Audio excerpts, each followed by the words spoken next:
Hey, Brett here.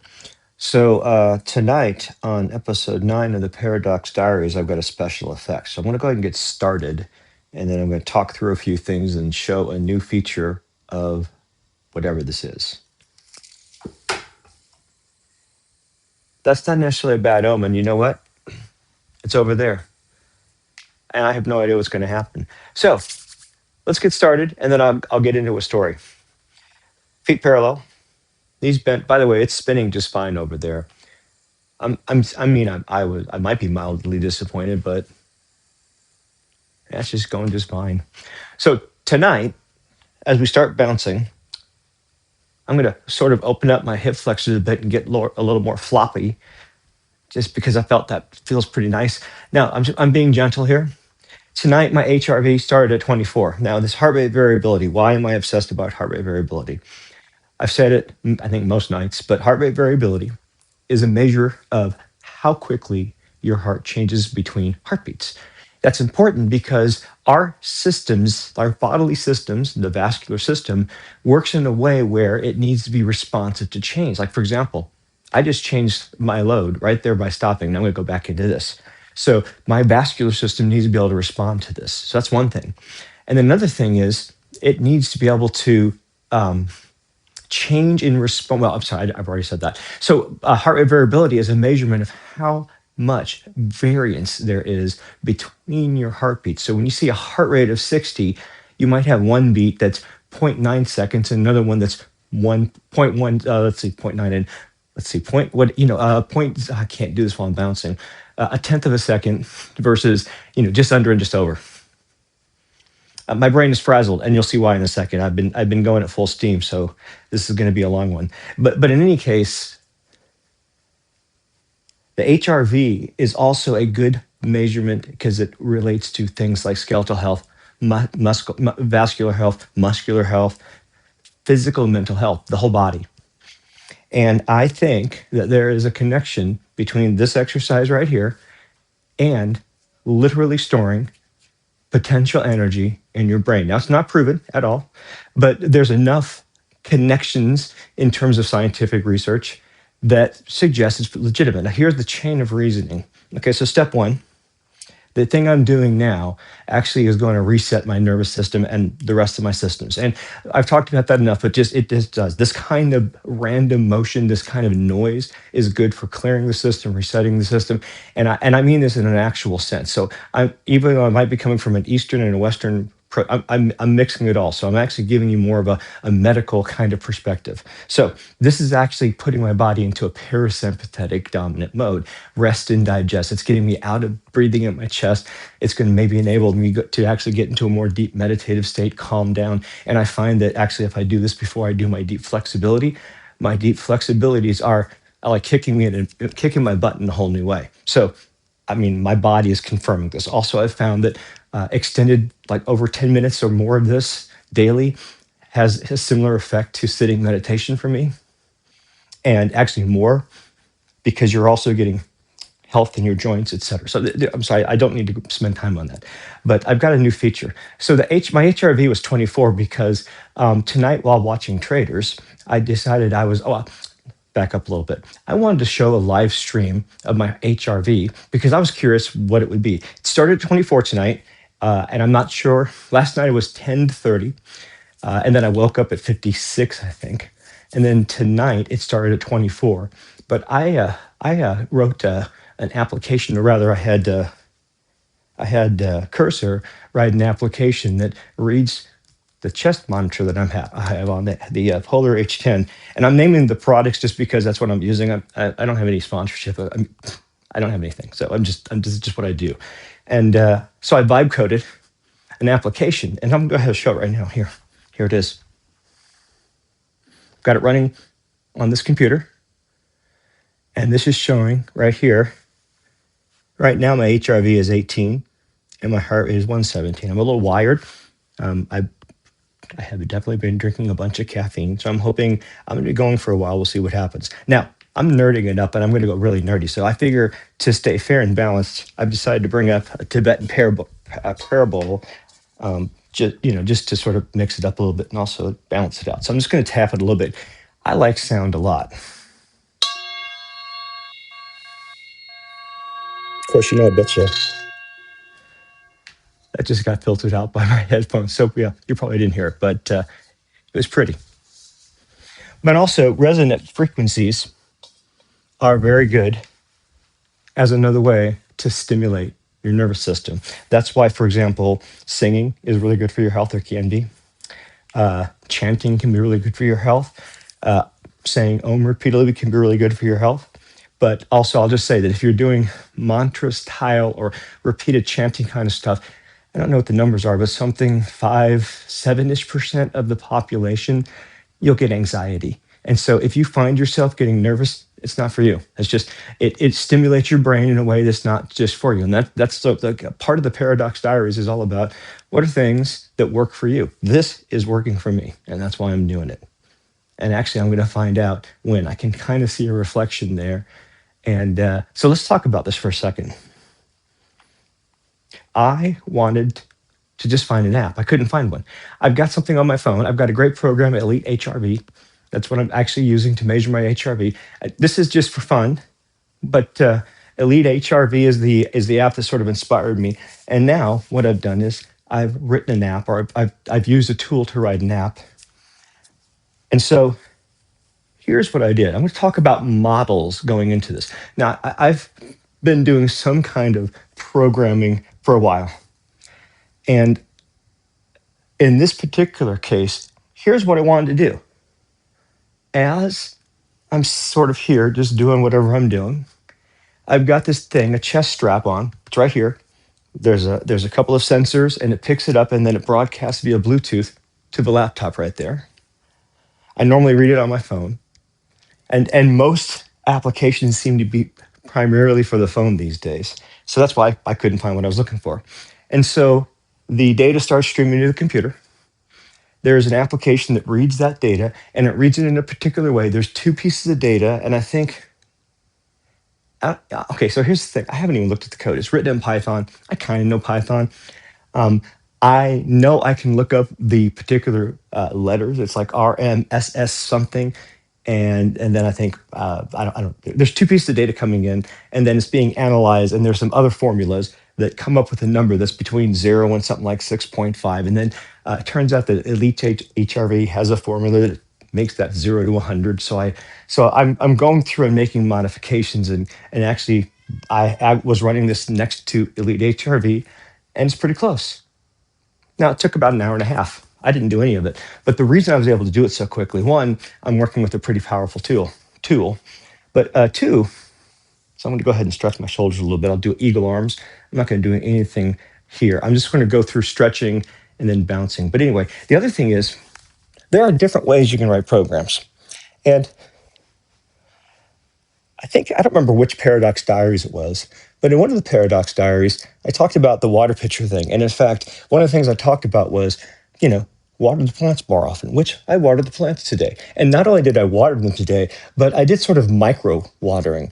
I just did a first round of big pitchers of water for the big plants. And then I worked on smaller stuff throughout the day. And that allowed me to compensate for the delay in getting the water filtered through the pitcher as opposed to the refrigerator. So, see, I'm already using the stuff that I learn as I talk. So, hang on for a second. I lost my place. I'll just get back to the AI thing. So anyway, I wanted to get this app running, and I had the AI. Yes, I was talking about models. And what I wanted to do is I wanted to break it up into small pieces, because if you take small pieces and verify as you go along, then you can build on a stable foundation, right? Small piece, get it working, small piece, get it working. Now, there's lots of ways to do that. There are a lot of traditional ways to organize things in layers or whatever. I used a good old style called pipe and filter. If you've ever used a command line, you use pipe and filter. Just a second.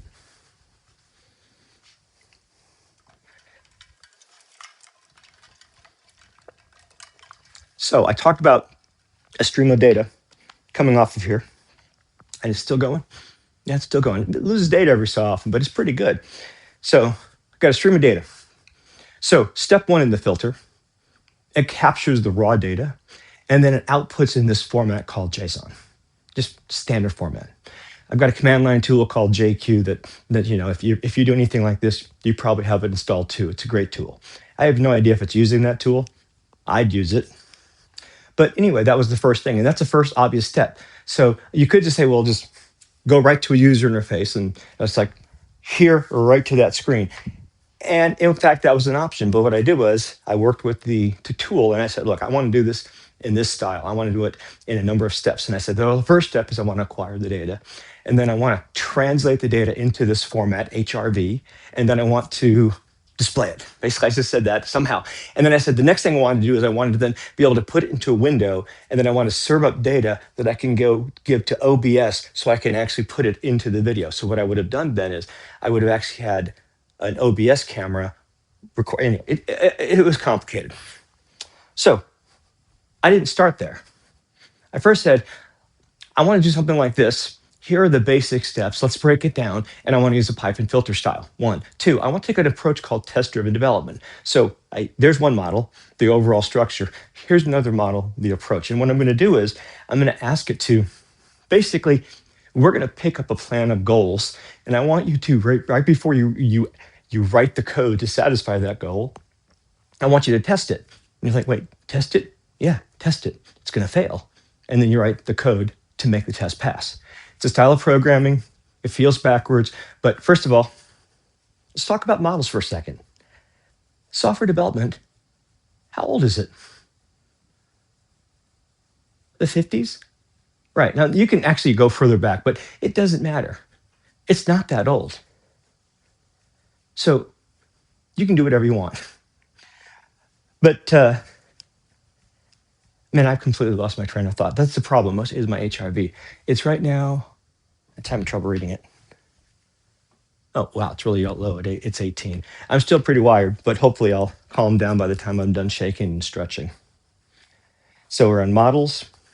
Okay, so yeah, I remember. So I had it do test-driven development, and it's just a style. Now, the thing about it is you take small steps and you try things out. You can certainly do something where you write some code and test it, write some code. And I did that for a long time.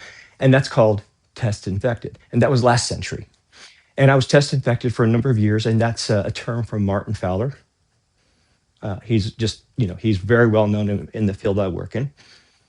And so then I became pulled kicking and screaming into test-driven development. And once I started doing that, I kind of never looked back. It's a great tool.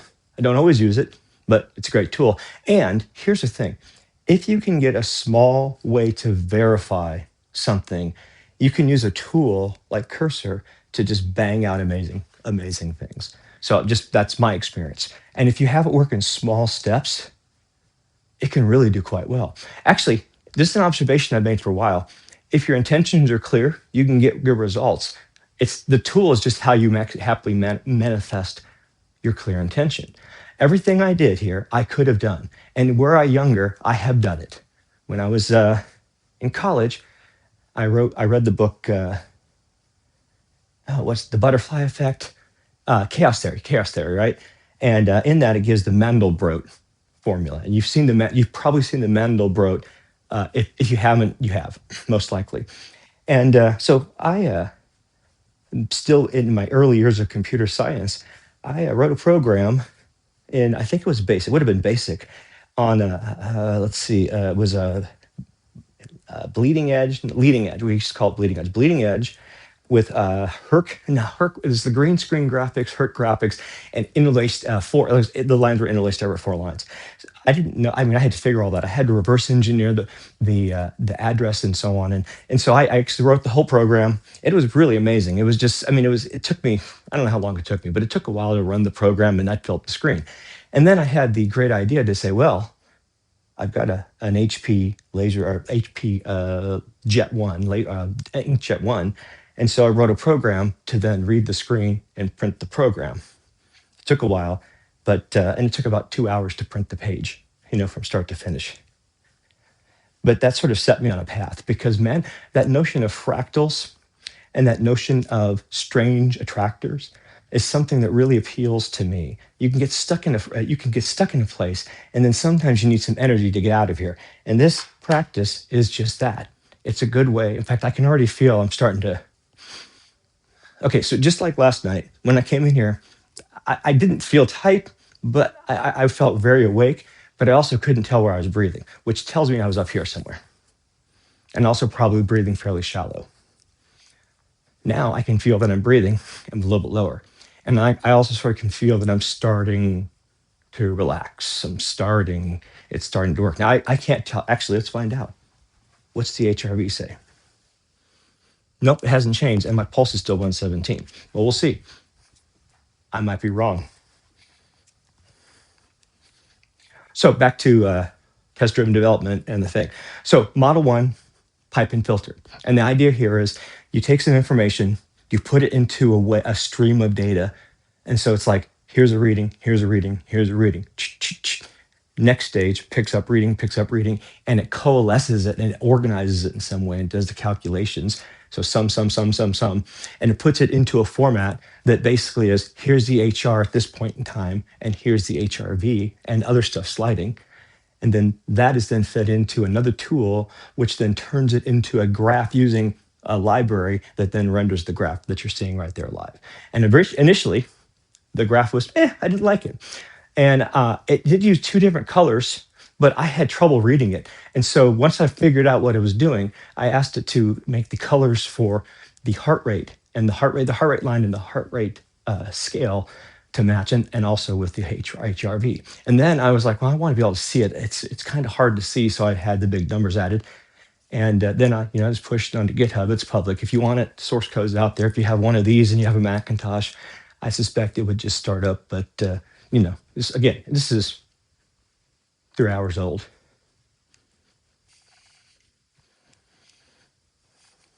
Now, you might have heard, if you've ever heard about slop coding, that's kind of what I did. Except that even though I'll bet you I can predict what the script's going to look like, but I also know that if I really wanted to, I could clean up. But here's the thing: this is a throwaway tool. I'm measuring heart rate variability to provide some basic scientific evidence of a theory. And the theory is, if you do something like this and you work in a way that encourages parasympathetic dominance enough, it will help every system in your body. And also, and that, by the way, other than the brain, that's there. But also, you're reducing your inflammation, you're reducing your long-term, your A1C, you're probably going to increase your digestion, et cetera, et cetera, et cetera. So you're turning everything down in your body. And so your body now can go into storage mode, which, if that happens, and this does that, it's every step in the chain is there. If you do that enough, then what happens is the phenotype expression of your astrocytic cells goes from basically 1 to 2, or consumption or use, to storage. And so you're literally storing energy. Also, your vagus nerve health reduces the reactivity of, I think, your frontal lobe. So you don't have as strong of an emotional reaction. You still have emotions. It's just that you have spaciousness, right? It has the same effect. When we talk about spaciousness, something happens. Do you react like that? Do you have the option to be in the moment? What started this whole experiment thing that I'm doing here was a cat bite, and the observation in that moment that I was as present as I could possibly be. I was in great pain. I had just had my thumb bit off, and I have scratches all over my legs. And yet, I wasn't angry at the cat because the cat was doing a cat thing. Cats fight. So that I knew at the time that something was going on. And later on, things started to coalesce for me. And it's because that led me to do this. And about 2 weeks in, I was like, whew, yeah, something's going on. And I mean, I I haven't been sitting meditation, but I do generally do a good amount of stretching every night. And with the breath work, it's kind of equivalent. It's not quite, but it's kind of close. And then Tai Chi kind of counts. So there's all these different ways of doing this. But even with all those things I'm doing, this seemed to put me over the edge. And this is where I'm at. So we're going to see where I'm ending up. But let's see, how long has it been? Okay, 19 minutes. So now what I'm going to do is I'm going to go ahead and start stretching. and I'm going to do more breath work. So now I'm going to basically go more quiet. Uh, Not that anyone's listening at this point, but we'll see what happens. So I did Hero last night, and I did a lot of plantar flexion where my feet were bent. So I'm going to start tonight with dorsiflexion. And again, dorsiflexion,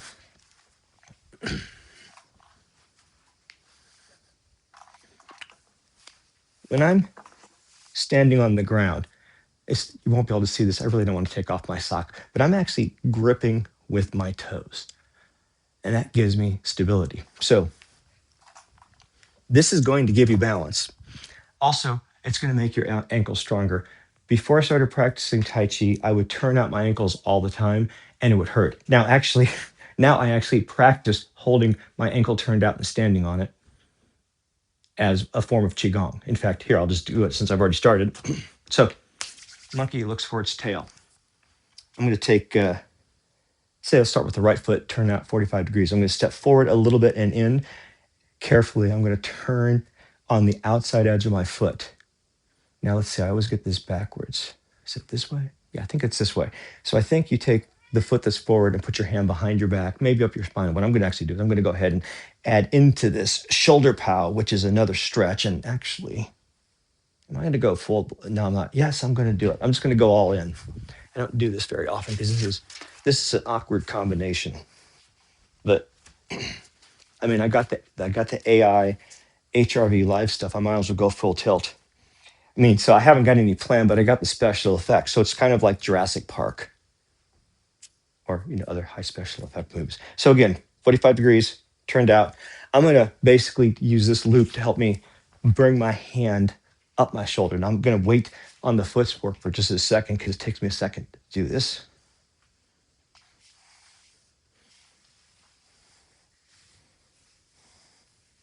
Okay, then I'll take the other hand and I will not quite grasp them. And then I'm going to turn around and see if I have my tail. Now, in this case, you're going to tend, when you turn, say I'm turning to my left, or I'm turning, I would call that counterclockwise. So when you do that, you tend to lean in that direction. So I'm going to lean back a little bit, and then I'm going to turn just a little bit more. And then I'm going to come out of this very slowly. Then I'm going to drop that hand very slowly. Okay, same thing. Now I'll go ahead and do this from the other side just so you can see what it looks like from this side.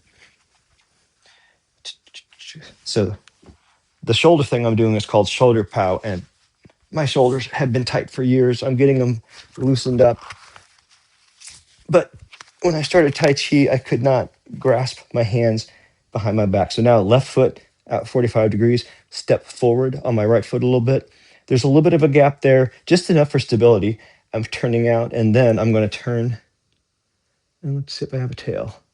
And then notice how I'm leaning. I turn to the right, so I'm kind of leaning to the right. So I'm going to turn, if you think about this, I'm really just extending my spine straight, and then I can turn a little bit more, and then I'll look back. And then I'm going to come out of that really slow, really slow.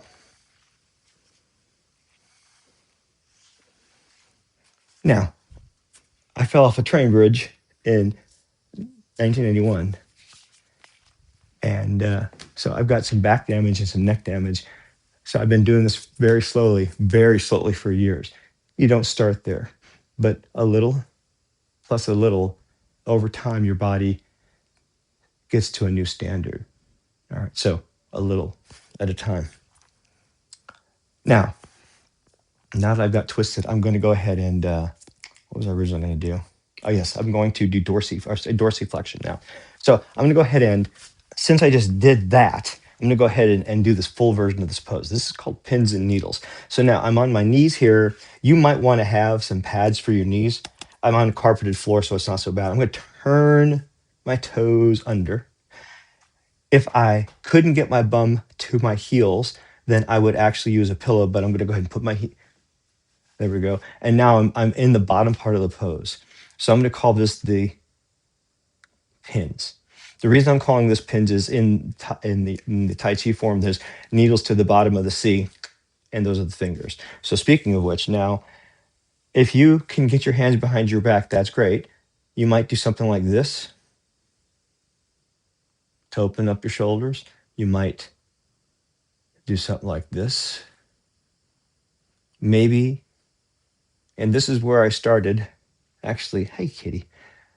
In fact, let me think about this. Thursday night, I had naan. I stopped eating carbs pretty much entirely. Saturday morning, I could do this, where before I could barely get my hands together. Now I can go quite a bit higher, but in fact, what I'm going to do instead is I'm going to work on getting my hands in some kind of prayer pose. This is to hyperextend the rotator cuffs and really open up your shoulders. You can use this to open up your chest as well, but I've got a lot of other poses that open up the chest very, very sufficiently. However, you know, you can certainly do something like this. But I'm going to go ahead and just do this. Now, on this pose, uh, especially on this surface, my knees are going to start to slide after 3 minutes. It seems like 3 minutes now. It used to be 4, now it's 3. And what that means is my shins are actually going to get stretched. And yes, you can actually stretch your shins. Not it just, yeah. So just watch out for that. But I'll tell you what, I can really, oh, my toes can really curl under now. And it just feels so good to really just have them completely relaxed like that. Also, it relaxes the arch in my feet, both feet. And as you relax the arch, so the arch of the foot is related to there's a couple of tendons that go around the ankle and connect to the calf. And so tight calves, tight arches, they tend to go together. They don't have to, but they tend to. And so as you loosen your calves, you tend to loosen your feet. And why are your feet tight? If you look at your shoes, your heel is maybe a quarter inch to quite a bit higher than the ball of your feet. So you're shortening your calves every time you walk.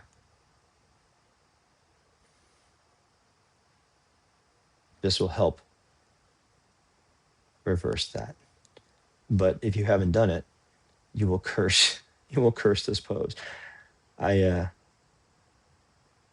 told a fellow Tai Chi student about this pose. She was asking what she could do for her ankles, and it worked for her. But she came back and she said, "Brett, why do you hate me because of this pose?"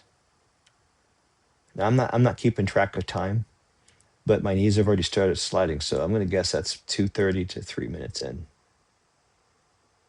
Normally, I would recommend you use a timer. So here's the thing. One of the keys to this approach is passive tension over time. So 2 to 5 minutes. The 2 minutes is to get your sympathetic system turned down and your parasympathetics turned up. Also to allow the sarcomeres, the muscle fibers, to start to really relax. So really you put yourself in a little bit of discomfort. The nervous system is trying to get you to back off. You use your intention to say, it's okay. The nervous system says, okay. And then it turns the signal down, or rather, I'm sorry, it turns its response to the signal down. And so now you go a little bit deeper. Now, if you try to go too far, the sarcomeres have a limit and they're measured by spindles that go parallel. So there are, if you go slow, you're not going to go too far, but you are going to find the edge. Also, if you really go too far, there's also this called this Golgi tendon organ, and it's the thing that connects the muscle fibers to the tendons, and it measures overall strength. And if it gets beyond a certain threshold, the muscle lets go; it collapses, and so you can use that with a technique called proprioceptive neuromuscular facilitation to sort of basically hold and release and sort of trick your muscles a little bit. Okay, now my knees are really sliding. Oh boy. I'm probably 4 minutes in now. I have no idea. But do keep track of your time. Get to 2 minutes. Once you get to 2 minutes, then you're going to start to know sort of persistent progress. And then keep going up 5 minutes. Sorry, 2 minutes and 5 seconds, 10 seconds. Meet or beat your time. And then eventually you can get to 5 minutes. And these poses that seem like hell are just amazing. Now, it is a little discomforting, but the purpose of that is you learn to sit with discomfort. You train your vagus nerve, and I'll come out as, oh boy, really slow. Okay, this is going to be a second. Oh, my toes are bent. That's what I'm saying. Shaking seems to, even though I'm a bit wired still, shaking really seems to just prepare me to do this stuff. Wow.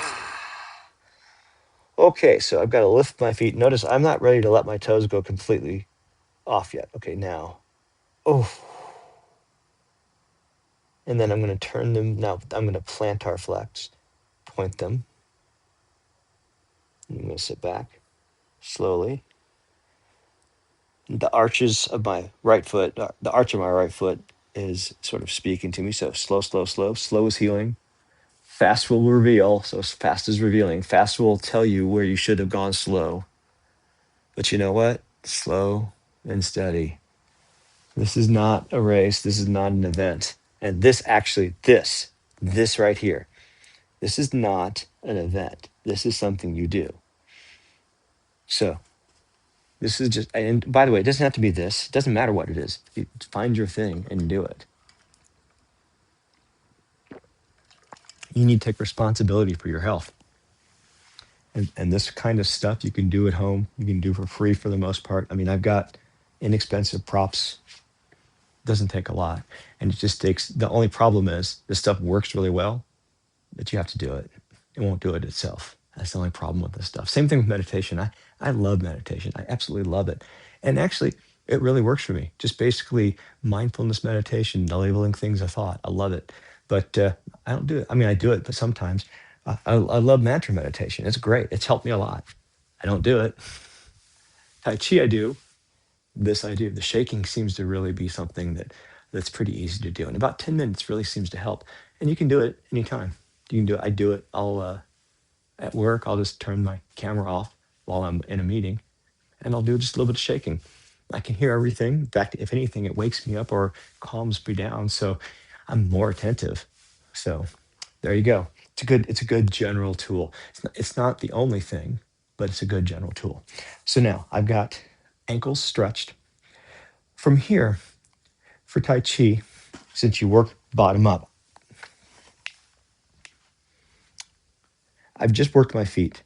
Now, something I could do, normally I wouldn't do it in this order because if I were doing some kind of class, I wouldn't want to go down, then up, then down, then up. But I'm just messing around. I haven't got a plan. I don't need one right now because I have enough plans. Sometimes I need to not use a plan.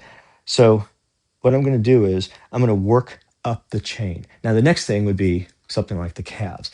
And there are good options. Actually, one of my favorite ways is when I'm walking the dogs to use curbs and hold them like that.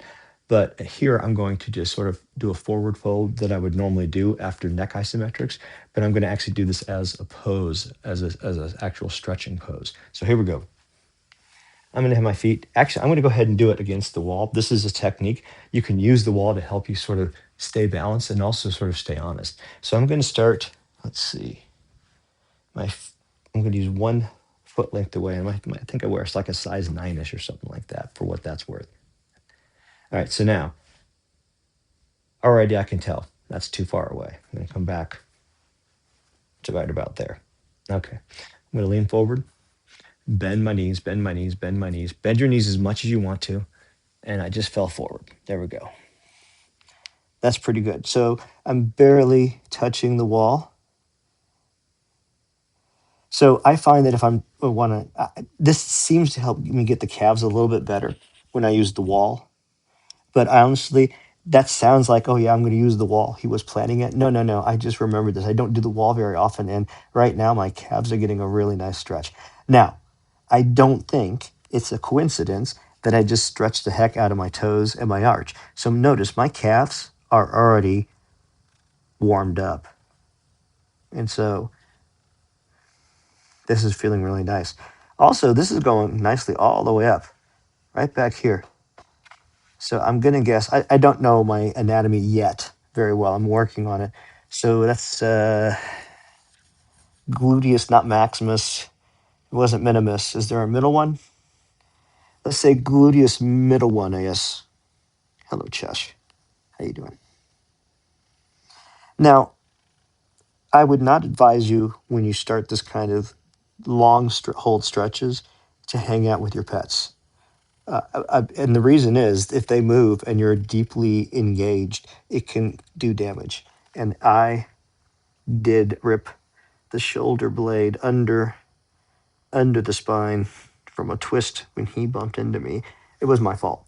I shouldn't have been in the pose. I ignored the warning signs, and then his bump sort of knocked me over the edge, and that was a nice subtle way to remind me, pay attention to your body, dude.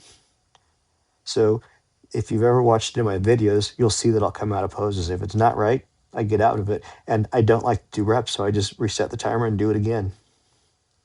Or I don't do the pose. I mean, it's not like I have to do the pose. If something's wrong, just move on. You know, have a plan, but respond to the situation. Small changes as you go will keep you guided and steady, much like when you're working with a AI tool. If you have a work in small steps, it works very well, much like when I do work myself, because I was doing test-driven development years ago because someone showed me a better way.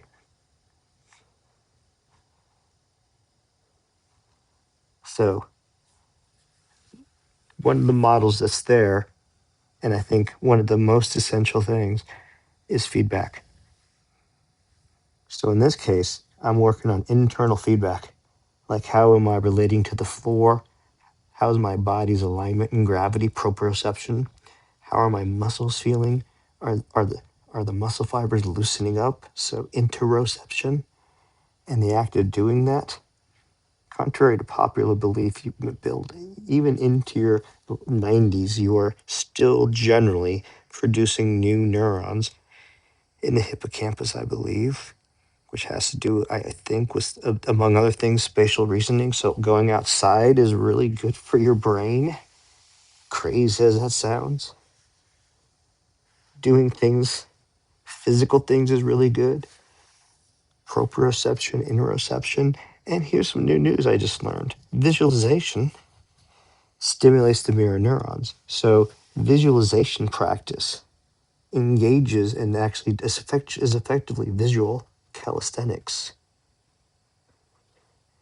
Initially, the additional load might hit your parasympathetic system a little bit, and I'd rather put you more sympathetic slightly, but the rebound is good for you. So visualization really does help your mind and body, and it's specifically, as measured by functional MRIs, I believe it's been measured by, I'm going to guess on that. I mean, I assume that's how they would have measured it, that it actually engages the mirror neurons. And again, there's the connection to the vagus nerve there. Oh, darn. Look, normally I don't, if I really want to go deep, I don't normally talk. But I'll tell you what,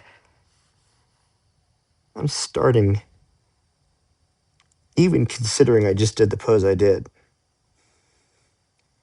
this is insane for me.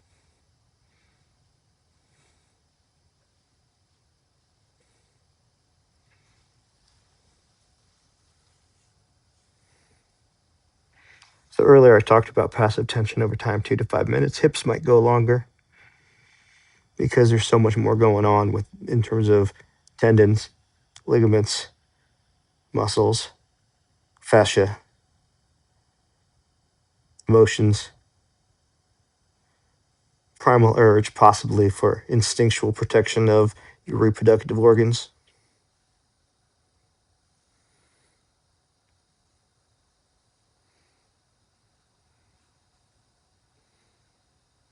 Okay, I'm going to come out of this. I'm not sure how long I've been in, but I got what I was looking for. Okay, now, since I'm normally I would really bend my knees, but if I bend my knees, I might, let's see if I can do this. Yeah, I can do this. I want to put my hands here. I do not want to use my back or my legs until I get back to a neutral position. And then I'm fine because I'm turning down my nervous system. I'm calming myself down. My muscles are going to be a little more pliable. That's by design. So don't do anything too aggressive after this. I'm going to go to bed after this. In fact, I can start to feel I'm getting pretty tired. So let's see. I wonder what my HRV is. Is it still pretty whacked or has it improved at all? No, it hasn't changed a bit. I wonder.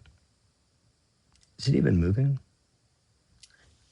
This is the problem with vibe coded stuff. I wonder.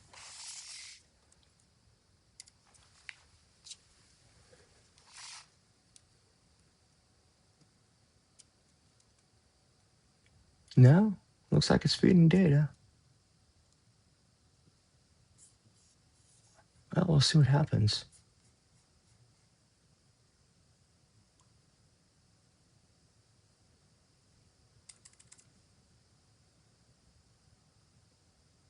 Tell you what I'm going to do. I'm going to turn around and watch this for a second. So I think this might need some feedback. Actually, you know what? It's been running for a while. So here's what I'm going to do. Time for a reset.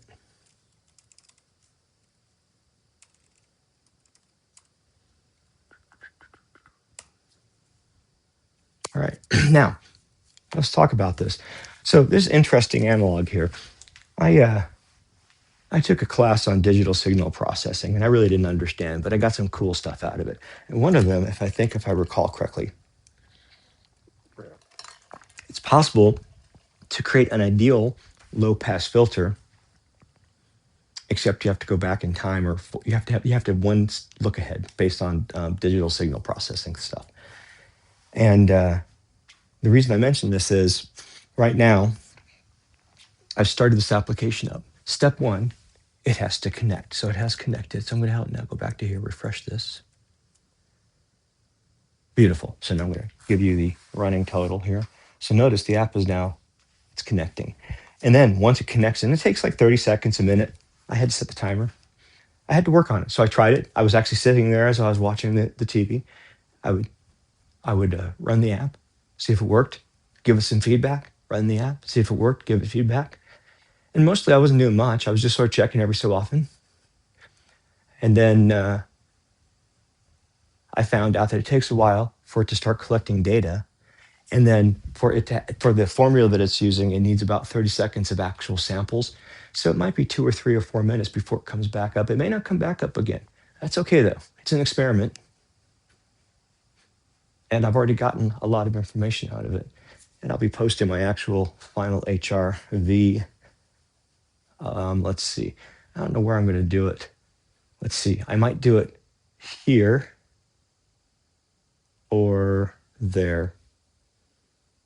Or that might have just been who knows. I might do that if I remember to look at the video before I post it. Anyway, so now I've done a bit of bouncing. I've done a bit of twisting. And I've done some stretching.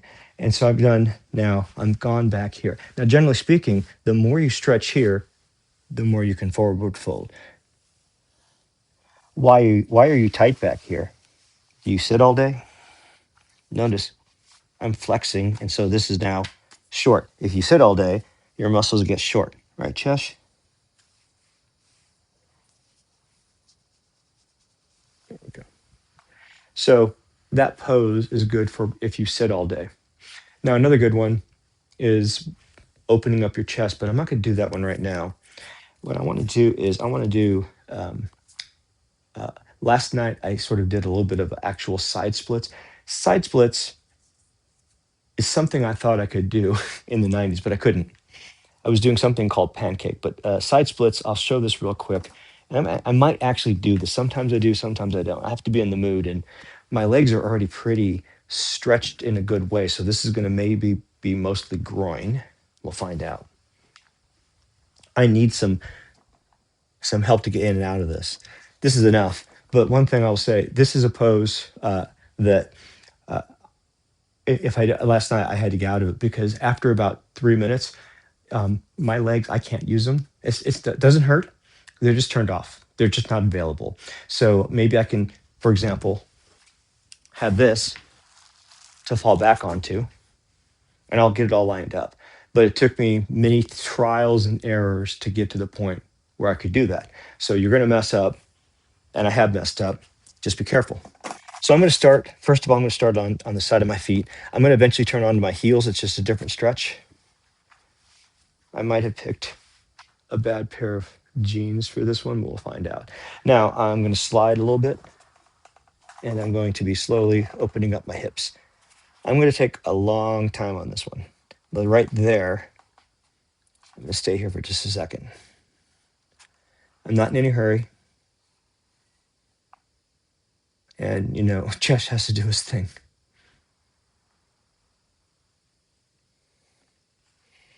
Now, let's talk a little bit about the stretching stuff. So I'm going to go back and as I'm doing this, I'm going to do a number of things in this pose while we're here. So let's go through the three main principles. Principle number one is wet noodle.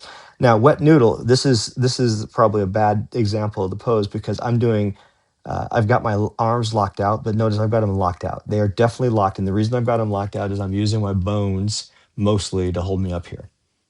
Now, I can do also, for example, if I turn my hands in or medial rotation, I get a little bit of engagement of the ligaments on the outside of the arm. And I can also do the other way. I'm not going to do that. Another thing I can do is I can simply go down to my forearms and then pull forward a little bit. So find what you can do. Oh, that was a bit more of adjustment than I wanted to do right there. Find what you can do to hold it. Here we go. I'm still feeling the pose where I want to feel it. I can hold this forever. In fact, I think I'm going to stay here for a second. Because what I'm doing is I'm sort of dropping or allowing my hips to drop forward. So I'm actually opening up my hips wider right now. And gravity's doing all the work.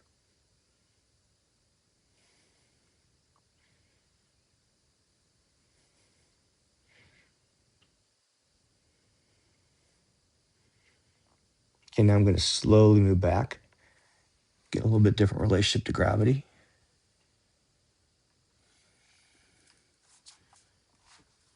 And when I say relationship to gravity, I just mean changing the angle of stuff so I'm hitting it differently.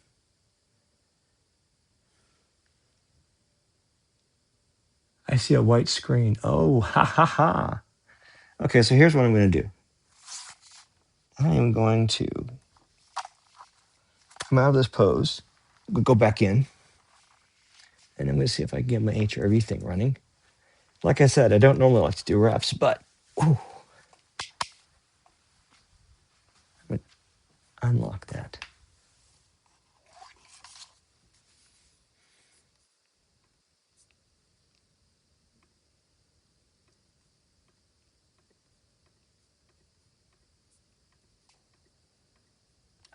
Oops, there it was.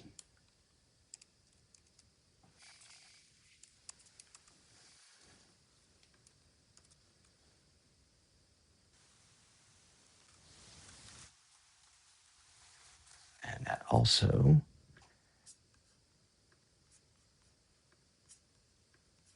got paused.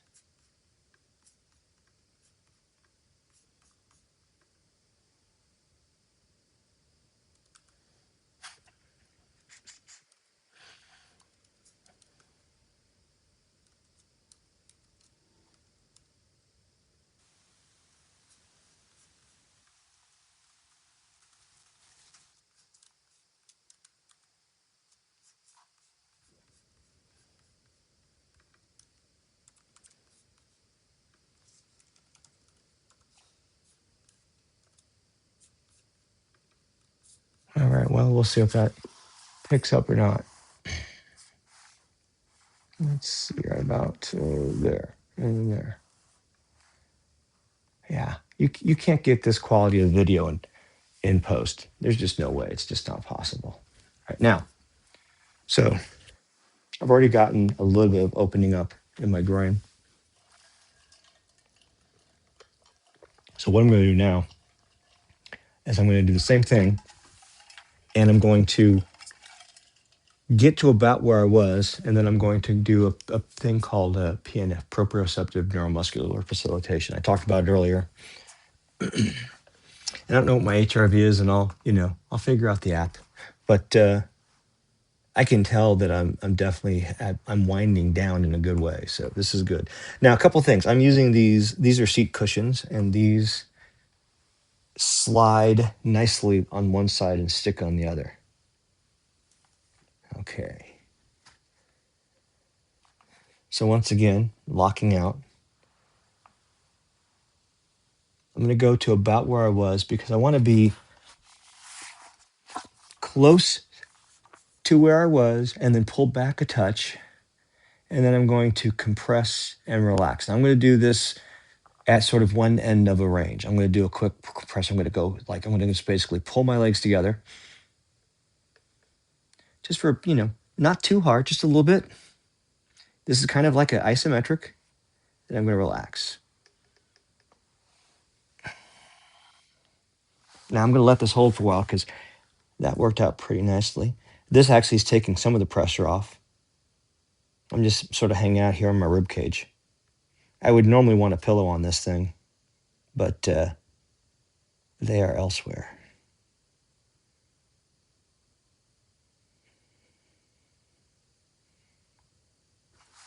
Okay, so now I'm going to push back a little bit. Again, change the angle.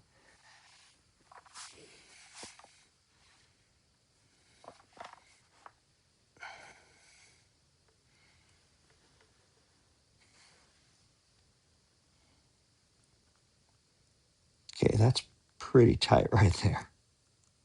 So I'm just going to sit here for a while and breathe to relax. Right now, my adductors, the inside of my groin, are wondering, oh, right there, they're relaxing.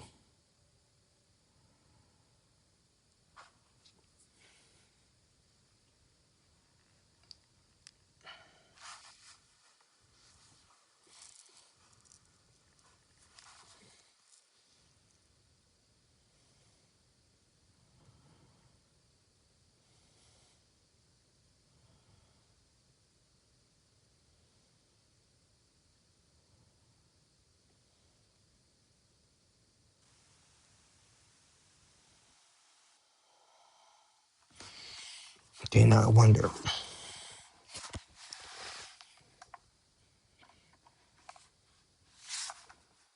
I balance, nope, I can't. Okay, so I'm going to, there we go.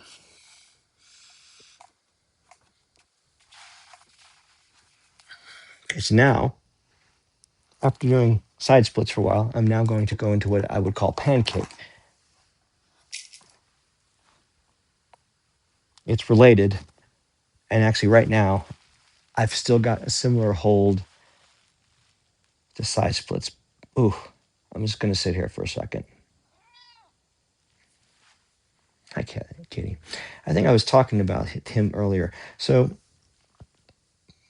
actually, petting your pets is parasympathetic dominant. Assuming you don't have like an orange cat that just attacks on, it's crazy. But this can actually be part of your practice. However, if you've got a chill dog, I love it when my dogs are rarely up here when I'm practicing. I love to have them hang out. It's great. They chill. But anything you can do that's going to be relaxing is good for you because you're trying to get yourself, literally, when we say get into your belly, I'm actually letting my belly come out and in, really relaxing it. And what I'm doing is I'm allowing my vagus nerve to get stimulated, stimulating my vagus nerve here, stimulating my vagus nerve here. I'm using my intention to calm down. And so vagus nerve all the way. Okay, now I've got a bit of a thing going in my left heel, so I'm going to come out of this pose. I do not want to. I've got a thing. I bruised it several months ago, and I got to be really careful. And I'm not going to do any more damage to it. Okay, so, but still, I'm not sure how long I was in that pose, but ooh, that was good. It wasn't amazing, but it was pretty good. Okay, now at this point, I'm gonna go ahead and finish with some neck isometrics, and then I'm going to final shake and get a final reading. And this poor app, and we'll figure it out. Okay, that just turned off. I'll go ahead and leave that there. All right. So I'm going to go ahead and start with a gentle shake.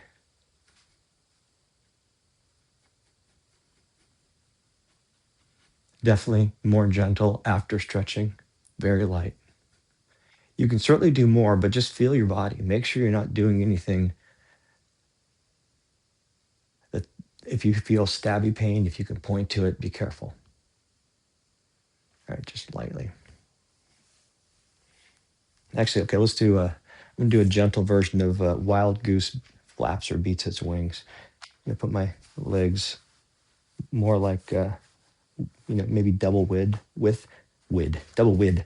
And then this is like a horse riding stance, but I'm going to be doing up and down. This is the key here is trying to let your arms sort of flop and then try to use your feet to push your hands. And on the third one, up and out. So it's push your feet up, push your feet up and out.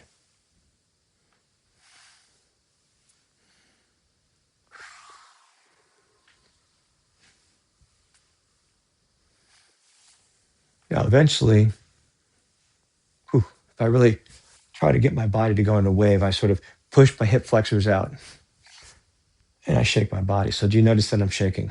This is just another form of shaking. And also, it's an attack because you go from up to out, and now it's an attack. But we're just going to doing the ideal form, and you're moving your body. You're moving your right and left body in synchronicity. Maybe you're controlling your breathing. Maybe you're doing visualization. Maybe you're saying, I'm picking up water, and I'm flicking water off my fingertips. And you then imagine picking up water. And again, why do you do that? Because it actually stimulates the frontal lobe, or rather the mirror neurons. Why do I care about mirror neurons? Because it actually allows you to, one, that tends to help reduce your reactivity. So you still have the emotions, you just don't have to like decide to react. Again, spaciousness. So your system response is turned down. Guess what else? When you turn down your system response, you're turning down all the signals. But the body's signal is about the same. And it's going to vary. It has to turn itself up to get over the noise.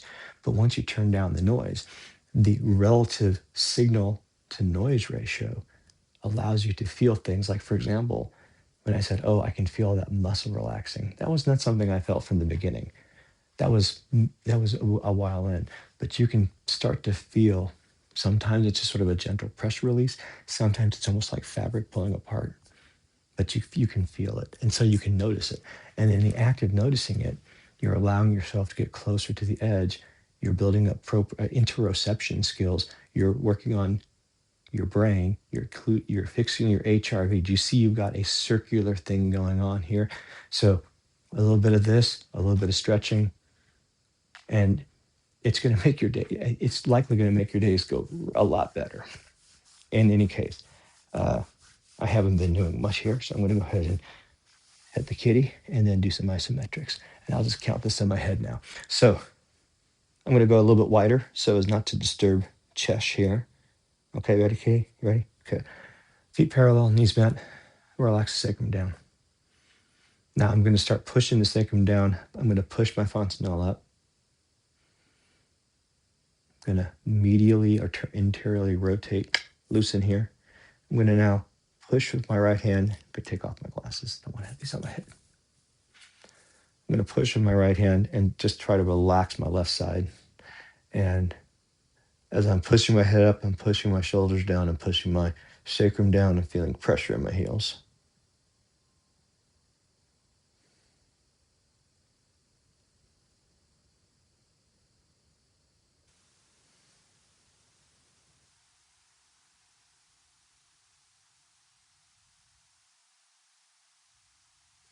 Okay, now that was probably 25 seconds. So that got all the way down to here. Now, normally on that one, I get a little up here, but I actually felt that all the way into my rib cage, some of my transverse abdominals. So again, if you do this after, you get a deeper stretch. So I'm able to just engage sort of that half of my core. Now I'll get that half, then I'll get the front half, then I'll get the back half, and then I'm going to squeeze. All right, so left side, same thing, feet parallel, knees bent. Notice again, it's okay. You can, whatever works. You can have feet close together, just whatever works. There's nothing particular about it, but a good place to start is about hip width. If you want a little more stability, go a little bit wider. You want to turn your feet out, bend your knees, fine. I'm just choosing to use Wu Chi because I find that if I do that right there, I can feel I've got my ligaments engaged. And then I can push my fontanelle up, and now this is in Tai Chi called the first bow. from the fontanelle down to the perineum. That's the second bow. If you relax your arms as so and compress them down, you can actually get your spinal column into your pelvic floor. Now, let's see what happens here.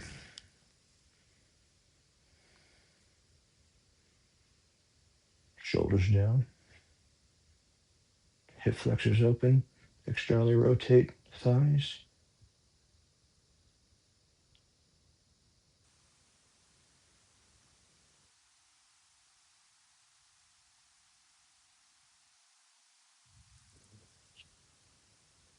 Pushing on my jaw a little bit, so I made an adjustment. All right, not sure how long that was. I sort of really wasn't keeping track of time. So I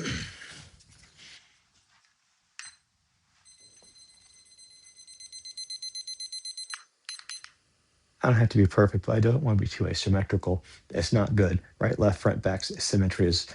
If you do only one side, you might think that if you're weak on one side, do that one side, but you're not going to get the balance through asymmetry.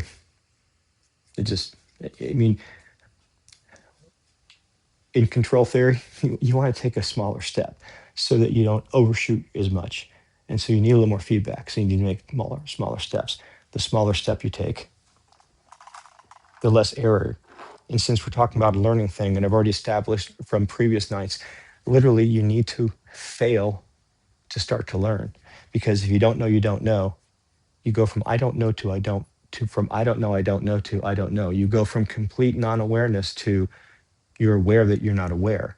That's an infinite change, right? So the smaller you make your necessary feedback, the less that infinite change hurts. And also, the more you practice it, the less you react. The more you do this kind of stuff, you work on your parasympathetic, you build up biomechanical capacity in your brain. The less reactive you are, the more the capacity you fill up. You see this is a feedback loop, but it's not going to happen in a day. It's not going to happen in a week. And it's not something you do and then you're done. It's just a way. When we talk about, being the form or the Tao, the way, this is it's just something I do. Okay, so 30 seconds. And I also talk. So my other way is talking a lot.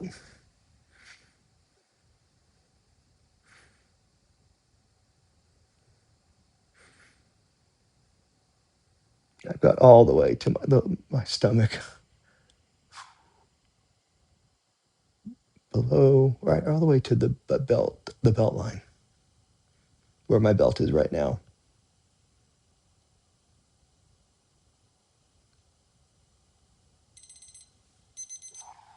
Okay, same thing, back, the head. So pushing up on my head, on my atlas. Sorry. I've got my hands on my atlas that are centered. I'm extending my cervical spine. I'm not feeling in my cervical spine as I feel pressure. I'm feeling it in my trapezius or lower, more thoracic area, but still not on the spine itself.